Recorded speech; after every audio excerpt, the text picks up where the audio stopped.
Hey guys, what's up? Welcome to my YouTube channel.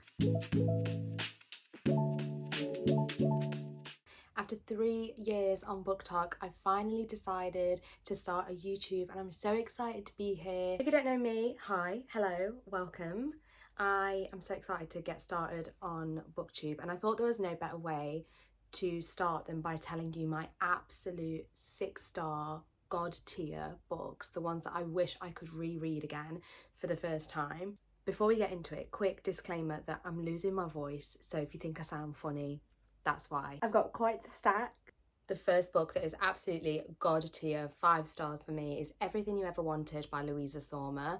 And this is kind of like contemporary fiction mixed with dystopian and sci-fi thriller think pieces. Feels a bit like a Black Mirror episode, especially in the second half of the book.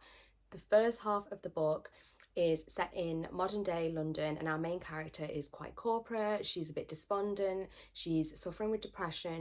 And so she decides to apply for a program called Life on Nyx, which is a space program in which she would move to another planet if she is picked. Obviously, she ends up being picked and she does have to leave Earth behind. So she is quite literally leaving behind her family, her friends, her job, everything, life as she knows it.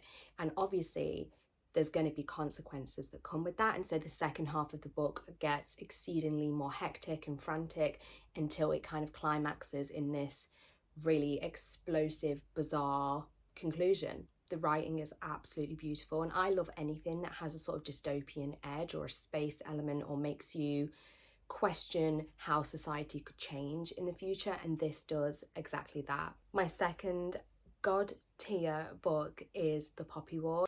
Incredible, absolute masterpiece. I'm sure by now a lot of you know what this is, but if you haven't actually got around to reading it yet, I'll tell you a little bit about it.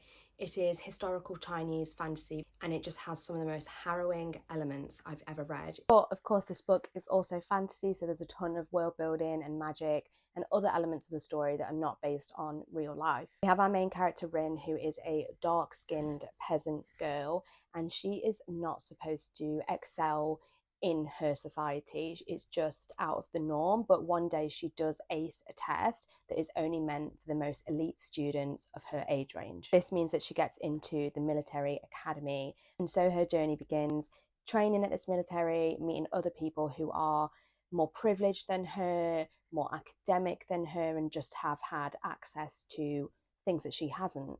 But then as she is still mastering her powers, training, learning how to maintain her magic, a third Poppy War looms on the horizon and she finds herself in a bit of a precarious situation. Like I said before, this book is incredibly dark, so if you haven't read this, please don't go into it without checking the trigger warnings. But if you think you can stomach it, it is well worth the read. R.F Kuang's writing is some of the best that I've read, and I just think that this is a book that is quite timeless and will stand the test of time. I'm going to talk about a book that's from a very different genre to the Poppy War right now, and that is Daisy Hates the Great Undoing, which is book 4 in the Magnolia Parks universe. Overall, this is pretty much a god tier series for me in general, but this book is my favourite, and I am definitely a Daisy girl, slightly more than a Magnolia girl. Now, I know from being on Book Talk that these books have extremely split, mixed opinions, such Marmite books, and I can definitely see why. They're not for everyone, but I do think a misconception that I see quite often is that this book focuses on toxic relationships and glamorizes toxic relationships, but it also isn't always what you think, and you don't find out that it's not what you think until later books, if that makes sense. However, they do have a lot of hard-hitting topics in, so it's again something you need to check trigger warnings for. There is incredibly sad parts of this series, but what I love most about them, especially the Daisy books, is all of the cultural references Jessa Hastings includes as a writing. So many art references, so many fashion references. You really feel like you know these characters because they have fleshed out personalities and interests and hobbies and things that make them them. Julian hates, Daisy hates, Magnolia, Bridget, just love them. On to a couple of young adult books now. The first one I want to talk about is The Grace Year. Oh my gosh, a book has never made me cry so much.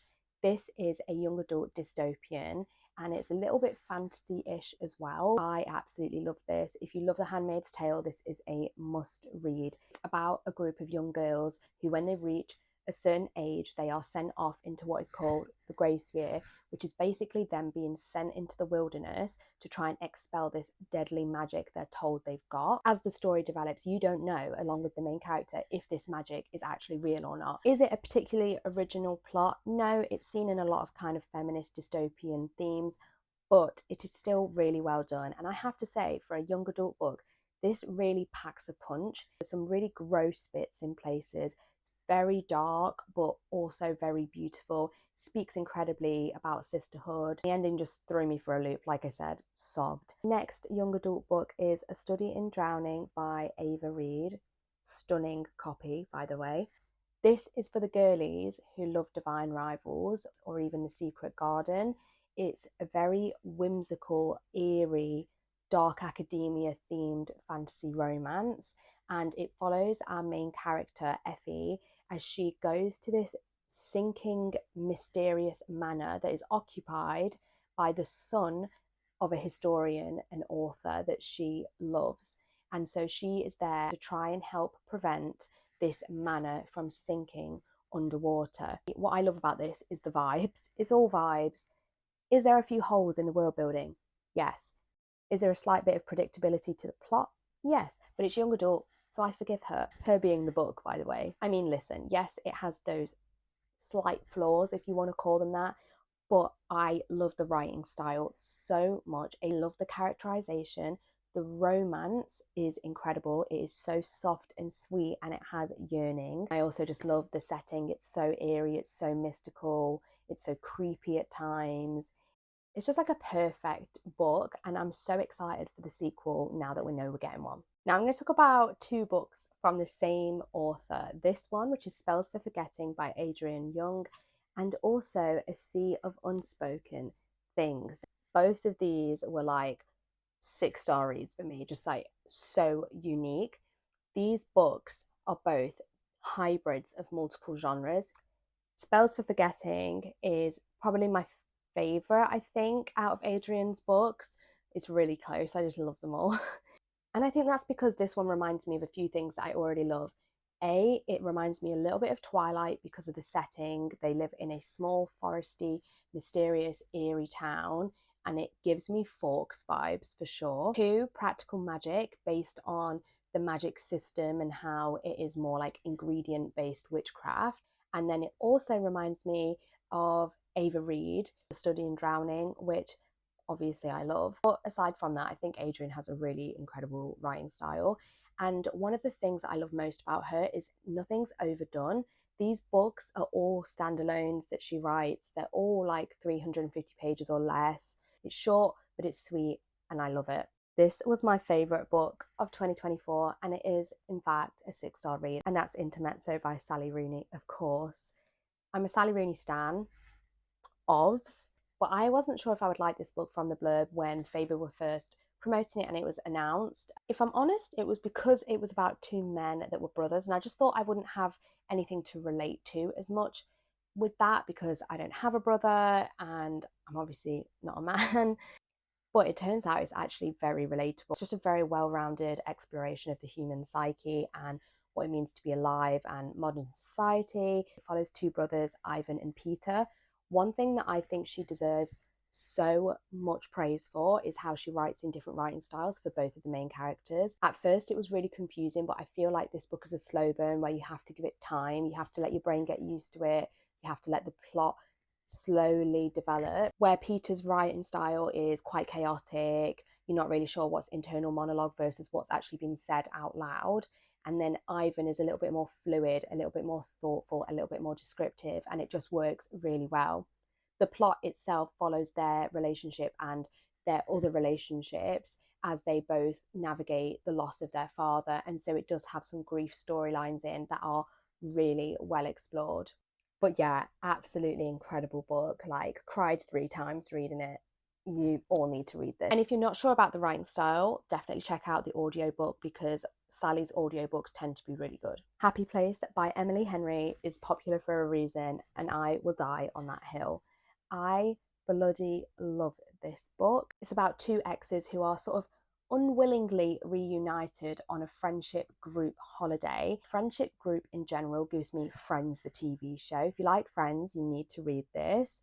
It has such a good found family sort of dynamic, but it also has the realities of what happens when you age up, where people start to go their own ways, lives move on in different directions. It's very relatable in that aspect. Obviously, it is a second chance romance, so I always find them more impactful because, again, it's kind of realistic that a lot of times in life, people have given people multiple chances, and it's nice when you see it in a romance book and it actually pays off and you get this sort of perfect little happily ever after. And then final book I'm going to talk about today, Sword of Kaigen by M.L. Wang.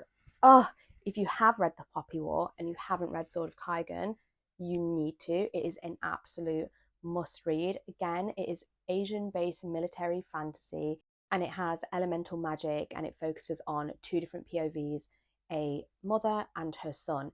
I've never seen that done in a book before, but I absolutely loved it. It's really interesting to see a series of events unfold through the eyes of a 15-year-old and a mother who is considerably older and has more life experience. This one also has some quite complex characters in terms of you don't always agree with their decisions, but I think they are very realistic for what you would act like if you were faced with severe consequences like they are and you were brought up in the way that they have been. There's something else really unusual about this book, and that is the structure of the fantasy story. The climax of the book is almost in the middle, which for fantasy I feel like is highly unusual. So it's not going to be a book for everyone in terms of pacing, but I just think the character work and the magic system is so great that it works anyway. So yeah, that is my God tier books. I hope there was some books there that you feel the same about, and maybe some new ones that you haven't read or haven't considered reading before. If you do have any in common with me, I would love to know. If you could just drop a comment below. And if you made it this far, you deserve to go and get yourself a sweet treat, okay? Don't forget to like, subscribe and share. And I'm aiming to have a new video for you every single week, so I will see you next week.